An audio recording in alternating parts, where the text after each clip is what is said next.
My name is Seraphina, and this Christmas changed everything I thought I knew about family loyalty. Picture this: 23 relatives gathered around our dining table, each receiving beautifully wrapped presents from my mother. Everyone except me. While cousins, aunts, and even distant relatives unwrapped thoughtful gifts, I sat empty-handed, humiliated in front of everyone. My mother's cold smile told me this was intentional. What I discovered 2 weeks later about why she excluded me would expose a web of lies, theft, and betrayal that destroyed our family forever. Before we dive into this shocking family revenge story, let me know where you are watching from in the comments below. If you are ready to hear how karma served the coldest dish of justice, smash that like button and hit subscribe, because this story will leave you speechless. Trust me, you will want to see how this family drama unfolds and how the truth always finds its way to the surface. The Christmas dinner incident happened 3 months ago, but the foundation for this betrayal was laid years earlier when my grandmother passed away. Grandma Evelyn had been the heart of our family, and in her will, she left me something incredibly precious, a trust fund worth $800,000, designated specifically for my education and future. At 25, I had just finished my master's degree in social work and planned to use this inheritance to start a nonprofit organization helping underprivileged children. My mother, Patricia, had always been the family's financial coordinator. She managed Grandma's estate and assured me that the paperwork was being processed through the family attorney.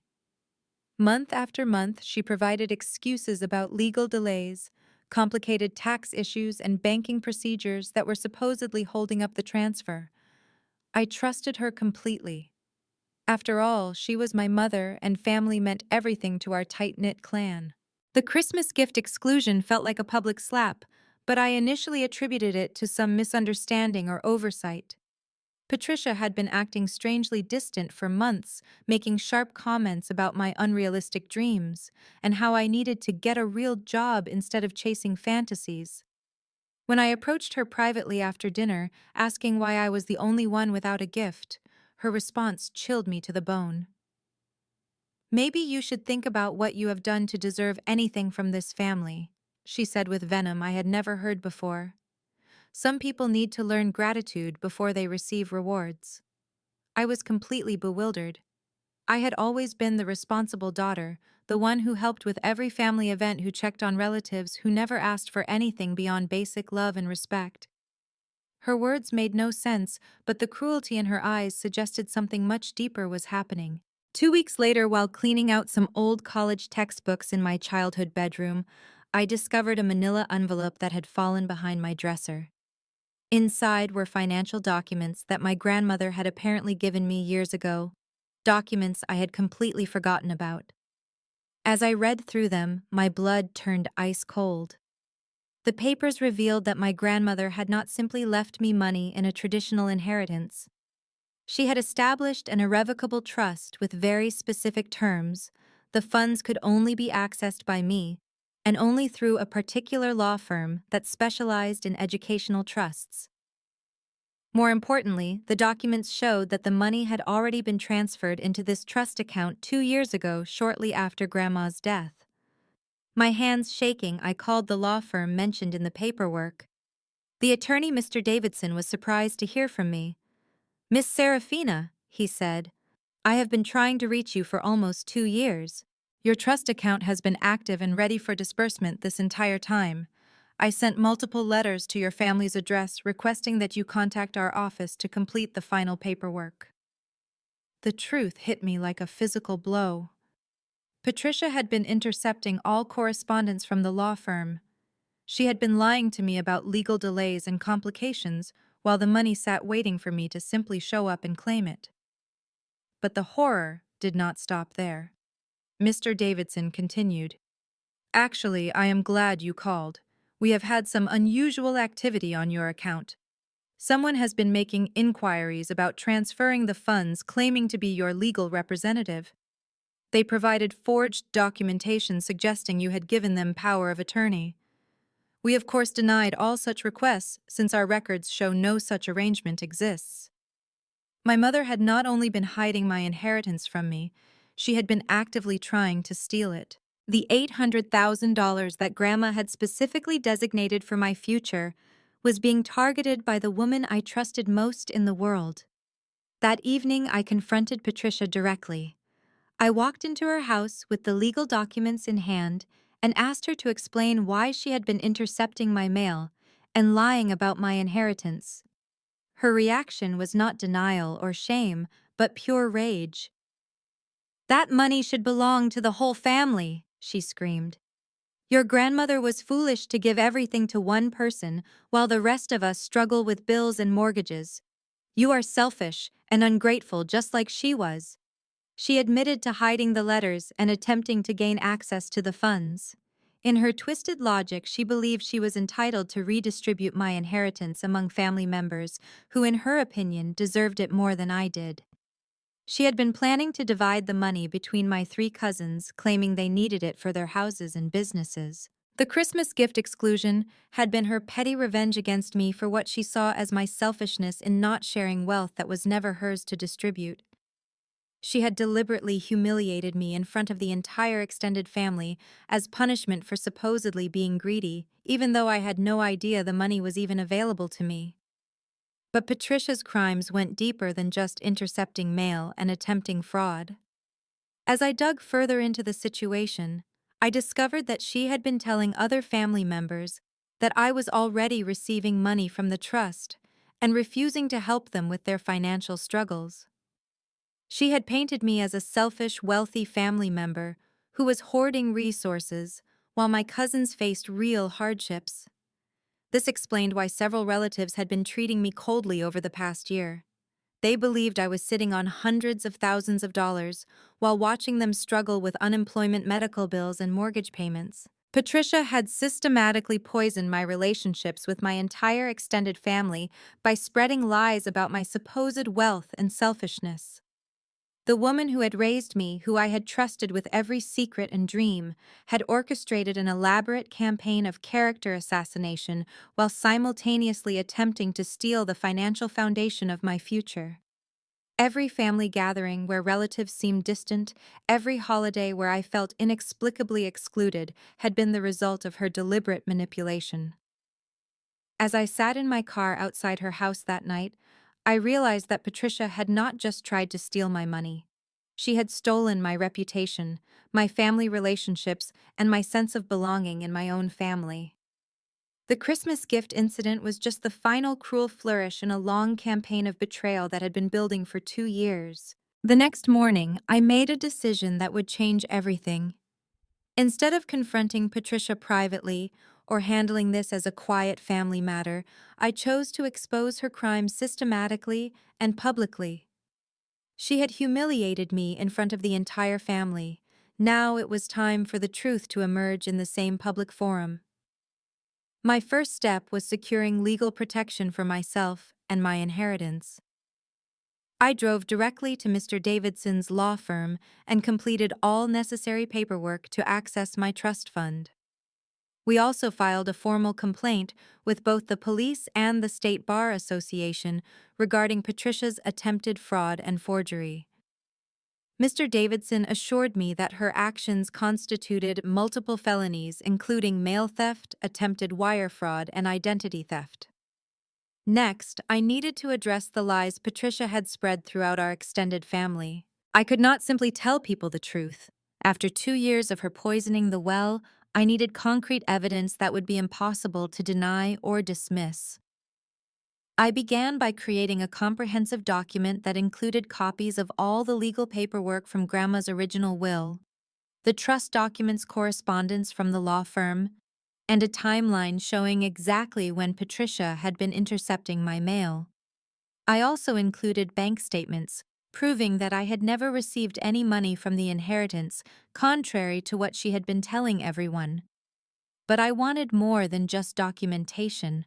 I wanted Patricia to admit her lies in her own words, where the family could witness her deception firsthand.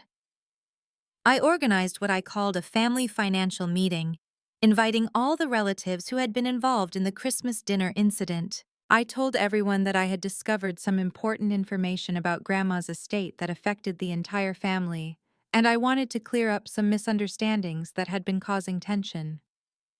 Patricia initially tried to refuse to attend, claiming she was too busy, but social pressure from other family members forced her hand. Everyone was curious about what new information could possibly emerge 2 years after Grandma's death. The meeting took place in my Aunt Margaret's living room on a Sunday afternoon. 21 family members gathered, including my 3 cousins, who Patricia claimed needed my inheritance money, my uncle's aunts, and several family friends who had become involved in the drama over the years. I started by addressing the elephant in the room. I know many of you have been upset with me over the past couple of years, believing that I received a large inheritance from Grandma and refused to share it or help family members in need. I want to clear up this misunderstanding once and for all. I handed out copies of the legal documents to everyone present. These papers prove that while Grandma did leave me money in a trust fund, I never received access to those funds until this week. For almost 2 years, I had no idea the money was even available to me. The room erupted in confused murmurs as people examined the paperwork. My cousin David, who had been particularly cold to me lately, looked up from the documents with genuine shock. Seraphina, if you did not have access to this money, then why did Patricia tell us you were already receiving thousands of dollars every month? This was the moment I had been waiting for. All eyes turned to Patricia, whose face had gone completely pale. Patricia, I said calmly, would you like to explain to everyone why you told them I was receiving money that I never actually received? Patricia stammered and tried to deflect. There must be some mistake in the paperwork. The lawyers told me that you had already been given access. Which lawyers? I interrupted.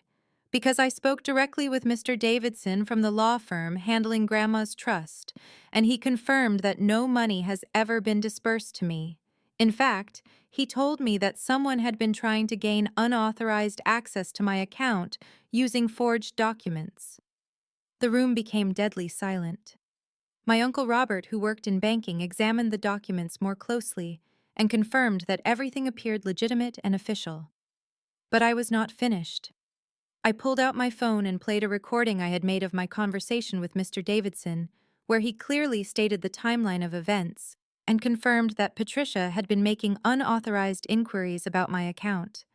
I had obtained permission to record the call for legal purposes, and hearing the attorney's voice describing Patricia's attempted fraud left no room for doubt. Patricia's composure completely crumbled. "You do not understand the pressure I have been under," she shouted. "Everyone in this family has been struggling while that money just sits there doing nothing. I was trying to help people who actually needed it." "By stealing from your own daughter?" my Aunt Margaret asked with disgust. "By lying to the entire family and making us all believe Seraphina was being selfish and greedy." The tide had completely turned. Family members who had been treating me with suspicion and resentment for months suddenly understood that they had been manipulated. My cousin Sarah, who had barely spoken to me at Christmas, started crying as she realized how wrong she had been. "Patricia, you made me believe my own cousin was heartless," Sarah said through tears. "I have been struggling to pay for my daughter's medical treatments, and I thought Seraphina was just watching us suffer while she had all this money. How could you do that to your own family?" But the most devastating moment came when my cousin David revealed something that made Patricia's betrayal even more personal. "Patricia, you asked me to co-sign a loan for $50,000 last month, claiming it was for emergency medical expenses. You said Seraphina had refused to help you even though she had plenty of money. I mortgaged my house to help you. Where did that money really go?" Patricia had not only been attempting to steal my inheritance, she had been using the lies about my supposed wealth to manipulate other family members into giving her money. David had risked his own financial security to help her with what he thought was a legitimate emergency, while she painted me as the villain who refused to assist family in need. The meeting ended with Patricia storming out, but not before my Uncle Robert announced that he would be contacting his attorney friend who specialized in financial crimes. This is not just a family dispute, he said firmly. This is criminal behavior that has hurt multiple people, and it needs to be handled through proper legal channels. As family members stayed behind to process what they had learned, the conversations were filled with apologies, shock, and anger. My Aunt Margaret hugged me and apologized for believing Patricia's lies. My cousin David was devastated that he had been used as a pawn in her scheme. But most importantly, everyone now understood the truth. I had never been the selfish, wealthy family member hoarding resources while others struggled. I had been the victim of a sophisticated campaign of lies and manipulation, orchestrated by my own mother, who had been willing to destroy my relationships with everyone I loved in order to steal money that was never hers to take. The family meeting had accomplished exactly what I hoped. Patricia's lies were exposed. Her crimes were revealed, and the people who mattered most to me finally understood the truth. But this was just the beginning of the consequences she would face. The aftermath of the family meeting created a seismic shift in our entire extended family dynamic, but it also marked the beginning of a more complex phase in this ordeal. While I had successfully exposed Patricia's lies and crimes to my relatives, I quickly discovered that her web of deception extended far beyond just our family circle. 3 days after the meeting, my cousin David approached me with disturbing new information. As the family member who had been most directly financially impacted by Patricia's lies, he had started conducting his own investigation into her recent financial activities. What he discovered was both shocking and heartbreaking. Seraphina, I think we need to dig deeper into this, David said as we sat in a coffee shop downtown. After I mortgaged my house to give Patricia that $50,000, I started thinking about other financial transactions she has been involved with lately. I made some calls to other family members, and the picture that emerged is much worse than we initially thought. David had discovered that Patricia had been running similar scams on multiple relatives over the past 18 months. She had borrowed $25,000 from my Uncle Robert, claiming I had refused to help her pay for Grandma's funeral expenses. She had convinced my Aunt Margaret to co-sign a car loan, saying I had denied her request for transportation help despite my supposed wealth. Most devastatingly, she had manipulated my elderly great-aunt Helen into withdrawing $30,000 from her retirement savings, claiming it was an emergency loan that I would repay within a month. Great-aunt Helen, who was 82 years old and suffered from early-stage dementia, had trusted Patricia completely and never asked any questions about why I was not handling the transaction directly. The total amount Patricia had fraudulently obtained using my supposed wealth as leverage was over $120,000. She had systematically exploited the trust and love of our entire extended family, using my alleged selfishness as the justification for why they needed to help her directly. But David's investigation revealed something even more sinister. Patricia had not been using this money for legitimate expenses or emergencies. Bank records that David managed to access through his relationship with Patricia's ex-husband showed that she had been spending the money on luxury items, gambling, and funding a secret lifestyle that none of us had known about. She had been taking expensive trips to Las Vegas every month, staying in high-end hotels, and gambling away thousands of dollars at a time. She had purchased designer clothing, jewelry, and electronics that she kept hidden from the family. Most shocking of all, she had been maintaining a second apartment across town where she had been conducting an affair with a married man for over 2 years. "This is not just about your inheritance anymore," David said grimly. "This is about a woman who has been living a double life and funding it by stealing from her own family while destroying your reputation in the process." I was overwhelmed by the scope of Patricia's betrayal, but I was also angry. Her crimes had not just affected me. She had financially devastated multiple family members who could not afford to lose the money they had given her. My great-aunt Helen's retirement savings were gone. David had put his house at risk. Uncle Robert had been struggling to pay his mortgage because of the money he had lent her. I knew I could not handle this alone. I needed allies who understood the full extent of what Patricia had done and were willing to help me ensure that she faced appropriate consequences for her actions. My first major ally emerged from an unexpected source. Patricia's ex-husband Marcus contacted me after hearing about the family meeting through David. Marcus and Patricia had divorced 3 years ago, but they had remained in contact because of some shared financial obligations from their marriage. Seraphina, I need to tell you something that might help your case against Patricia, Marcus said when he called me. During our divorce proceedings, I discovered that she had been forging my signature on financial documents and hiding debts from me. I have documentation of her fraudulent activities that goes back almost 5 years. Marcus had kept detailed records of Patricia's financial crimes during their marriage, including evidence that she had stolen money from his business accounts and had been running credit card scams using false information. He had not pressed charges at the time because he just wanted to get away from her. But hearing about her recent crimes against the family had convinced him that she needed to be stopped. She is escalating, Marcus explained. The amounts she is stealing are getting larger, and she is targeting more vulnerable people like your great-aunt Helen. If someone does not stop her now, she is going to completely destroy people who cannot afford to recover from this kind of financial loss. Marcus became my first crucial ally, providing not only moral support, but also concrete evidence of Patricia's pattern of financial crimes spanning several years. His documentation would be invaluable in building a comprehensive legal case against her. My second major ally was my Aunt Margaret, who had initially been one of Patricia's victims, but was now determined to help me seek justice.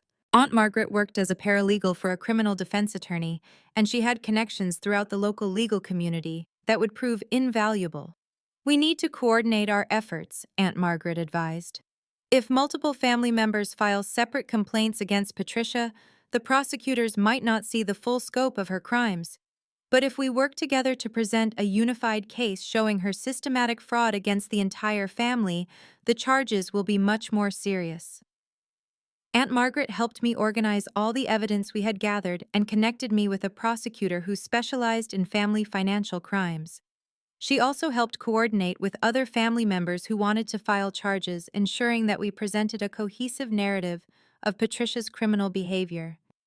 But building alliances was not without challenges. Some family members were reluctant to get involved in legal proceedings against Patricia, despite being victims of her crimes themselves. My Uncle Robert, for instance, was torn between wanting justice and wanting to avoid the publicity and stress of a criminal trial. "I just want my money back," he said. "I do not want to put the whole family through a court case that could drag on for months." I understood his hesitation, but I also knew that without a strong coalition of family members willing to testify about Patricia's crimes, she might escape serious consequences. I spent hours talking to relatives, explaining that this was not just about revenge, but about preventing her from victimizing other people in the future. The turning point came when my great-aunt Helen's daughter, my second cousin Linda, learned about what had happened to her mother's retirement savings. Linda was furious and immediately committed to pursuing every legal avenue available to hold Patricia accountable. "My mother worked for 40 years to save that money," Linda said with steel in her voice. "Patricia stole my mother's security in her final years, and I will not let that stand. I will do whatever it takes to make sure she pays for what she has done." Linda's commitment energized other family members and gave our alliance the emotional weight it needed. Seeing how Patricia's crimes had affected an elderly woman who trusted her completely made it clear that this was not just a family dispute, but a serious case of elder abuse and financial exploitation.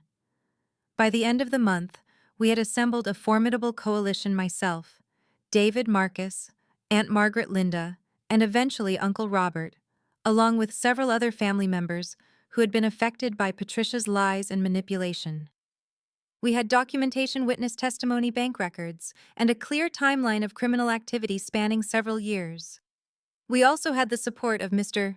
Davidson, the attorney handling my trust fund, who had agreed to testify about Patricia's attempts to gain unauthorized access to my inheritance. His professional testimony would be crucial in establishing the legal framework for the charges against her.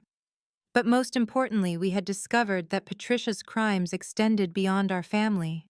Linda's investigation had revealed that Patricia had been running similar scams on several elderly clients at the nursing home where she worked part-time. She had been using her position as a trusted caregiver to manipulate vulnerable seniors into giving her money, always using stories about family members who had wealth but would not help her. The scope of Patricia's criminal enterprise was much larger than any of us had initially realized, and it was clear that our family had been just one target in a broader pattern of exploitation and theft. Our alliance was not just seeking justice for ourselves. We were working to protect other potential victims and ensure that Patricia could never again use trust and family relationships as weapons to steal from vulnerable people. Just as our coalition seemed strongest and most unified, everything fell apart in the most devastating way possible. The betrayal came from someone I had trusted completely, someone who had been instrumental in building our case against Patricia. It started with a phone call from the prosecutor's office. Assistant District Attorney Jennifer Walsh, who had been enthusiastic about pursuing charges against Patricia just 2 weeks earlier, suddenly seemed distant and professional when she contacted me. "Miss Seraphina, I need to inform you that some new information has come to light regarding your case against Patricia," she said in a tone that immediately set off alarm bells. "We have received evidence that suggests the situation might be more complicated than initially presented." My heart sank as she continued. "We have been provided with documentation suggesting that you may have had access to your trust fund earlier than you claimed, and that some of the allegations against Patricia might be exaggerated or motivated by family disputes rather than actual criminal activity." I was speechless. The evidence against Patricia was overwhelming and well documented. How could anyone possibly suggest that our case was exaggerated or that I had been lying about my access to the inheritance? The answer came in the most crushing way imaginable. The person who had provided this new evidence to the prosecutor was my cousin David, the same person who had been my strongest ally and who had lost $50,000 to Patricia's lies. When I confronted David that evening, demanding to know why he had sabotaged our case, his response shattered what remained of my faith in family loyalty. "Seraphina, I am sorry, but I had to think about my own family's future," he said, unable to meet my eyes. "Patricia approached me last week with a proposition. She offered to pay back all the money she borrowed from everyone plus interest if we dropped the criminal charges against her." I stared at him in disbelief. "David, she does not have that kind of money. How could she possibly pay back over $100,000 plus interest?" His answer made my blood run cold. "She has a buyer for Grandma's house. If she can gain control of the estate as the primary family representative, she can sell the property and use those proceeds to pay everyone back. But she cannot do that if she is facing criminal charges." The pieces fell into place with horrifying clarity. Grandma's house, which had been sitting empty since her death, was worth approximately $400,000. Patricia had been trying to position herself as the estate administrator, claiming that since I was unfit due to my selfish behavior, she should be responsible for handling all remaining estate matters. But there was more to David's betrayal than just financial motivation. "Patricia also showed me some evidence that maybe you were not completely honest with us," he continued. "She has bank statements showing that you received some payments from the trust fund last year. Maybe you did have access to some money and just did not tell us about it." I realized immediately what had happened. Patricia had forged documents to make it appear that I had received money from the trust. The same woman who had been attempting fraud against the trust fund had created false evidence to discredit me with my own allies. "David, those documents are fake," I said desperately. "Patricia has been forging financial records for years. Marcus has evidence of her doing the exact same thing during their marriage." But David had already made his decision. "I cannot risk going to trial and losing everything if it turns out the evidence is not as clear-cut as we thought. I have 2 young children, Seraphina. I need that $50,000 back, and if Patricia can pay me, I am willing to give her the chance." The betrayal was not limited to David. Over the next few days, I discovered that Patricia had been systematically approaching our other allies with similar offers and manipulative evidence. She had convinced Uncle Robert that I was planning to keep all the recovered money for myself instead of helping family members who had been victimized. She had shown Aunt Margaret forged documents suggesting that I had been working with a lawyer to sue the family for defamation. Most devastatingly, she had manipulated my great aunt Helen's daughter Linda by claiming that I was planning to have Helen declared incompetent so that I could gain control of her remaining assets. Linda, who had been one of my strongest supporters, became terrified that I was using her mother's victimization as a stepping stone to exploit her further. Within a week, our solid coalition had crumbled completely. David officially withdrew his complaint against Patricia and provided the prosecutor with a statement claiming that he might have been mistaken about the circumstances of his loan to her. Uncle Robert followed suit, saying he preferred to handle the matter privately rather than through criminal courts. Most crushing of all, Aunt Margaret called me with tears in her voice. Seraphina, I want to believe you, but Patricia has shown me documents that suggest you have been planning to take legal action against family members who supported her. I cannot risk my job or my family's financial security by getting involved in something that might backfire.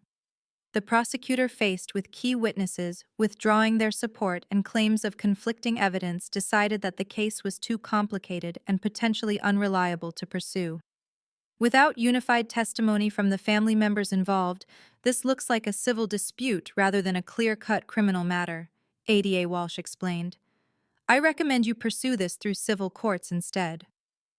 I was devastated and completely isolated.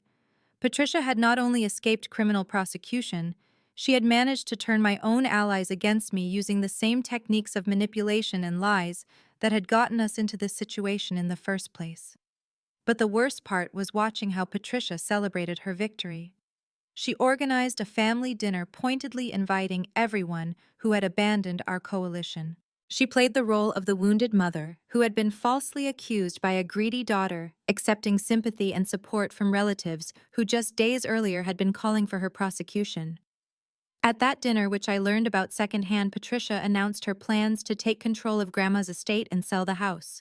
She promised that the proceeds would be used to help family members who truly needed assistance, a clear reference to paying back the people she had defrauded while making herself look generous and responsible.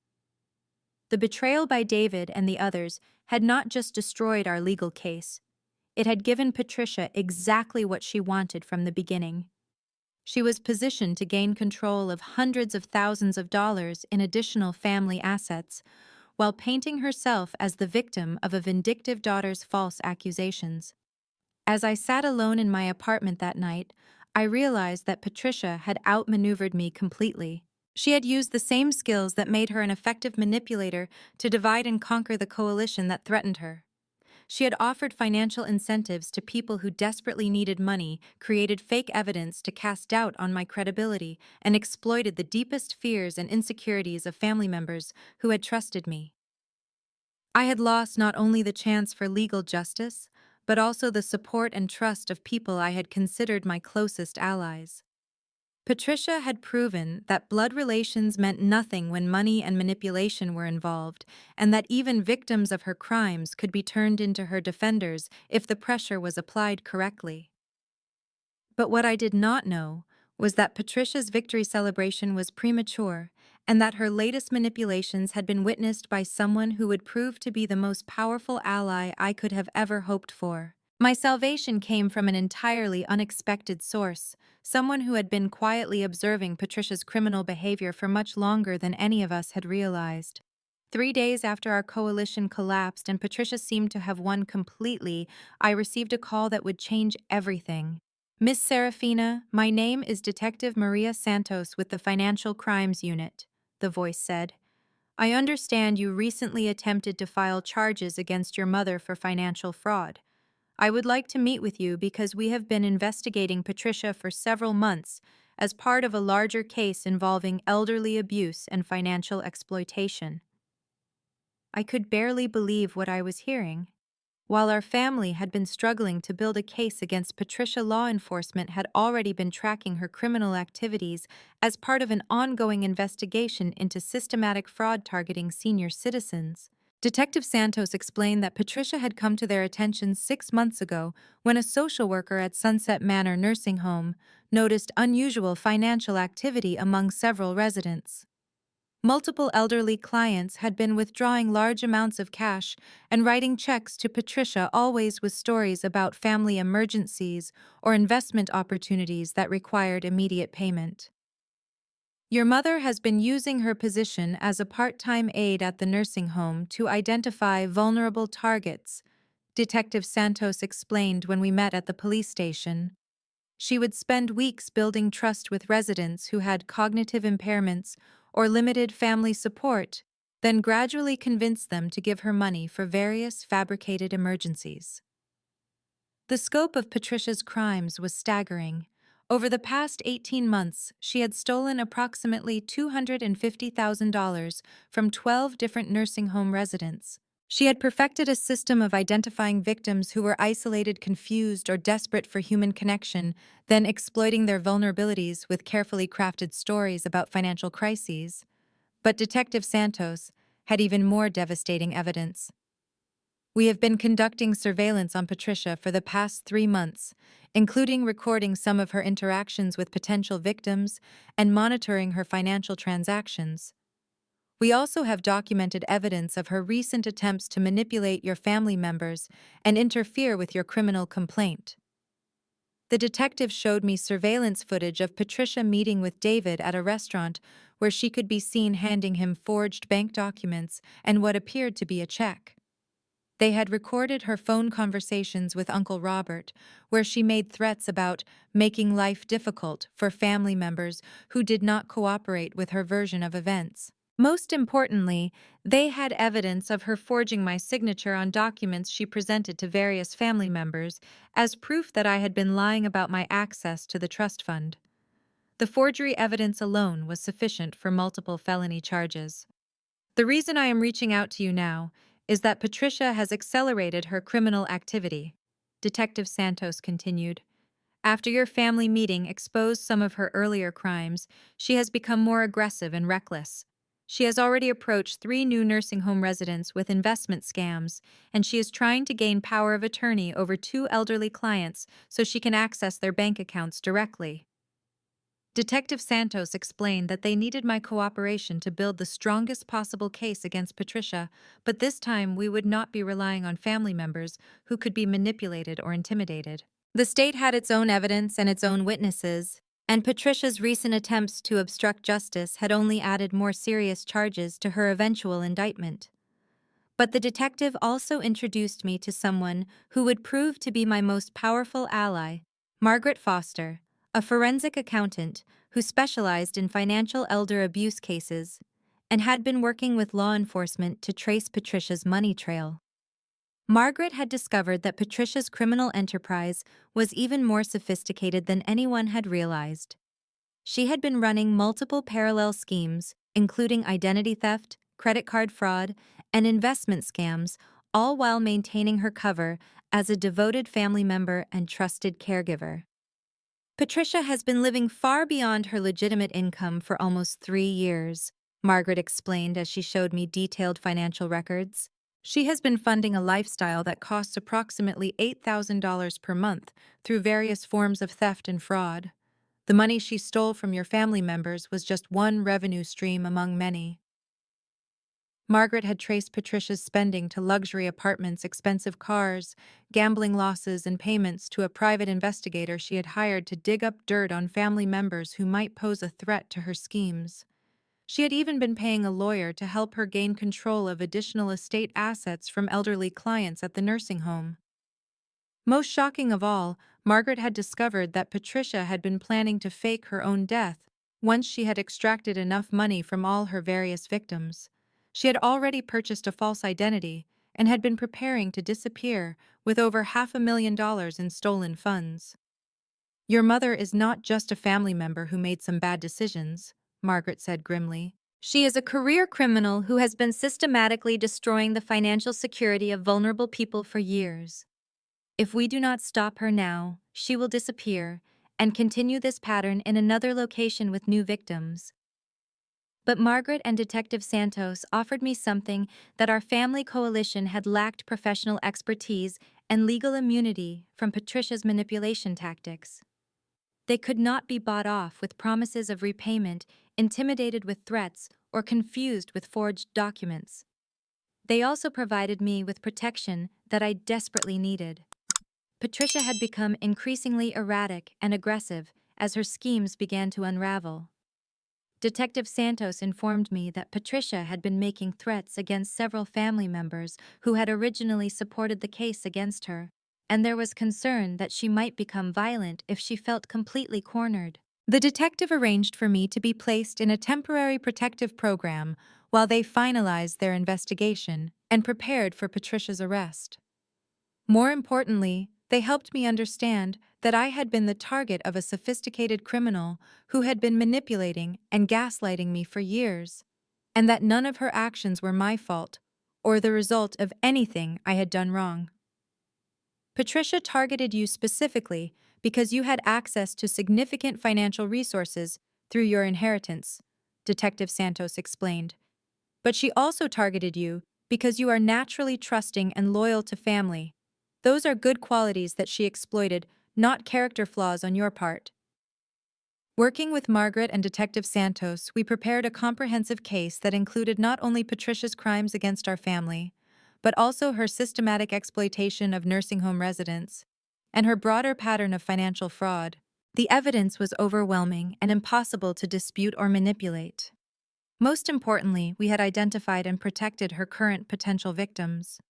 The nursing home had been notified about Patricia's activities, and the residents she had been targeting were moved to safety with their finances secured. But Patricia had no idea that her world was about to come crashing down. She was still celebrating her victory over our family coalition and was actively planning her next major theft, gaining power of attorney over my great-aunt Helen so she could access Helen's remaining retirement funds and family trust assets. Detective Santos and Margaret had decided to let Patricia proceed with this plan far enough to document her criminal intent while ensuring that Helen was protected from any actual financial harm. It would be the final piece of evidence needed to guarantee that Patricia would face the maximum possible consequences for her years of systematic criminal behavior. Patricia's downfall was swift, decisive, and perfectly orchestrated by law enforcement. On a Tuesday morning in February, while she was meeting with a lawyer to finalize fraudulent power of attorney documents for my great-aunt, Helen, Detective Santos, and 6 other officers arrested her at the law office. The timing was deliberate. Patricia was caught red-handed attempting to commit elder abuse and fraud, with recorded evidence of her trying to convince the attorney to fast-track paperwork that would give her access to Helen's remaining assets. The lawyer who had become suspicious of the arrangement had already contacted authorities and was cooperating with the investigation. Patricia's arrest made local news because of the scope of her crimes and the number of victims involved. The headlines read, "Local woman arrested for stealing over $400,000 from family and elderly nursing home residents." Seeing her face on television being led away in handcuffs was surreal and deeply satisfying. The evidence against her was overwhelming. Detective Santos and Margaret Foster had built a case so comprehensive that Patricia's lawyer advised her to accept a plea bargain rather than face trial. She was sentenced to 8 years in prison for multiple counts of elder abuse, financial fraud, identity theft, and obstruction of justice. But the legal consequences were just the beginning of her complete downfall. The court ordered her to pay full restitution to all her victims, which meant selling every asset she owned, including the secret apartment, her car, jewelry, and any other property she had purchased with stolen money. More importantly, the court appointed an independent administrator to handle all remaining estate matters for our family, permanently removing Patricia from any position where she could access or control family finances. Her attempt to gain control of Grandma's house and use those proceeds to fund her schemes was completely blocked. The financial restitution process took several months, but eventually every family member who had been defrauded received their money back, plus interest and compensation for damages. David got his $50,000 back and was able to pay off the mortgage he had taken on his house. Uncle Robert was compensated for his $25,000 loss. Most importantly, my great-aunt Helen's retirement savings were fully restored. But the most meaningful consequence was watching our family relationships heal and rebuild on a foundation of truth rather than manipulation. Once Patricia's lies were completely exposed through the criminal investigation, family members who had been turned against me began to understand the full scope of what had happened. David called me with a heartfelt apology that brought both of us to tears.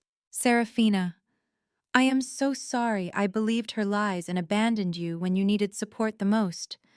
I was desperate to get my money back, and I let that desperation make me vulnerable to her manipulation again. I should have trusted you and stood by you no matter what. Similar conversations happened with Uncle Robert, Aunt Margaret, and eventually even Linda. Each family member had to confront how easily they had been manipulated and how their own fears and financial pressures had made them susceptible to Patricia's lies. But rather than dwelling on the pain of betrayal, we chose to focus on building something stronger. Our family had learned hard lessons about trust, loyalty, and the difference between healthy family relationships and toxic manipulation.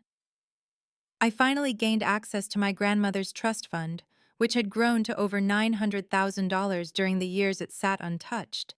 Instead of using the money only for my own nonprofit dreams, I decided to create something that would honor both my grandmother's memory and the lessons our family had learned. I established the Evelyn Memorial Foundation, named after my grandmother, which provides financial literacy education and fraud protection services for elderly adults and families dealing with financial exploitation. The foundation also offers support groups for families who have experienced financial abuse from trusted relatives. My great-aunt Helen became one of our first clients and biggest supporters. Despite her early-stage dementia, she had remarkable insight into what had happened to her. Patricia fooled all of us because we wanted to believe family members had good intentions, Helen told me during one of our visits. But real family protects each other. They do not exploit trust for personal gain.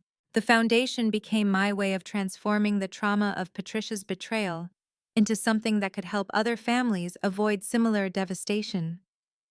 We partnered with nursing homes, senior centers, and family service organizations to educate people about the warning signs of financial abuse and the importance of protecting vulnerable family members.